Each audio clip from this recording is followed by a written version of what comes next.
Madam, माळेगावची यात्रा उद्यापासून सुरू होते. जिल्हा परिषदेनं काय तयारी केलेली आहे आणि भाविकांसाठी कुठल्या सुविधा निर्माण करण्यात आलेल्या आहेत, काय सांगता येईल? सर्वांना नमस्कार. मी कावली मेघना, मुख्य कार्यकारी अधिकारी, जिल्हा परिषद नांदेड. यावेळी आपण 18 तारखेपासून शासनाचा फॉर्मल आपला मालेगाव यात्रा सुरू होणार. 18 पासून आपला कार्यक्रम आहे 25 पर्यंत. एवढ्या दिवसाचं आम्ही नियोजन केलं. मध्ये 2 दिवस 20 आणि 21 मतदान आणि मतमोजणी असल्यामुळे आपल्या त्या ठिकाणी त्या 2 दिवस शासनाचा मोठा कार्यक्रम आम्ही ठेवलं नाही आहे.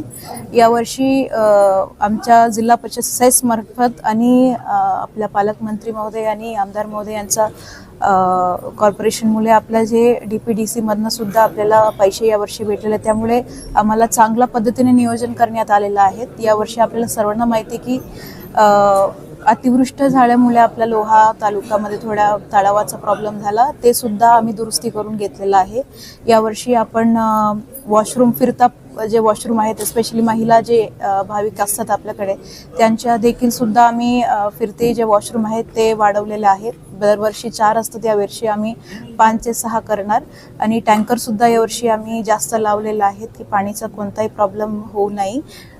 पोलिसांनी दिलेल्या विनंतीप्रमाणे यावर्षी सिक्युरिटीसाठी सुद्धा आम्ही CCTV जास्त केलेले आहेत. दरवर्षी आपण 18 ते 16 CCTV बसवतात, पण यावर्षी आम्ही 25 CCTV बसवलेले आहेत. आणि MSCBनी सुद्धा त्यांनी 25 पोल वाढून तिथं बसवले, त्यामुळे आपल्याला जास्त सिक्युरिटीचं अडचण होणार नाही. असं या पद्धतीनं आम्ही सगळा कार्यक्रम आणि त्याचं नियोजन जिल्हा परिषद मार्फत केलेलं आहे. आणि यावर्षी आम्ही जीवरक्षकसुद्धा केलं आहे. तिथं आपल्या 2 तलाव आहेत. ज्या 2 तलावामध्ये खूप भाविका त्या 3 दिवस तिथं राहतात, त्याच्यामुळे आम्ही यावर्षी जीवरक्षकसुद्धा तिथं नेमलेले आहेत. त्यामुळे आपल्याला कोणत्याही प्रकारच्या लाईफ थ्रेटनिंग सिच्युएशन होणार नाही, त्याची काळजी घेतली गेली आहे. मॅडम, माळेगावची यात्रा आपल्यासाठी पहिली यात्रा आहे, तर अशा प्रकारच्या कुठल्या यात्रांचा आपल्याला काही अनुभव किंवा आत्ता कसं वाटतं आपल्याला माळेगावच्या यात्रेचं संचालन करताना, नियोजन करताना, अगदी थोडक्यात?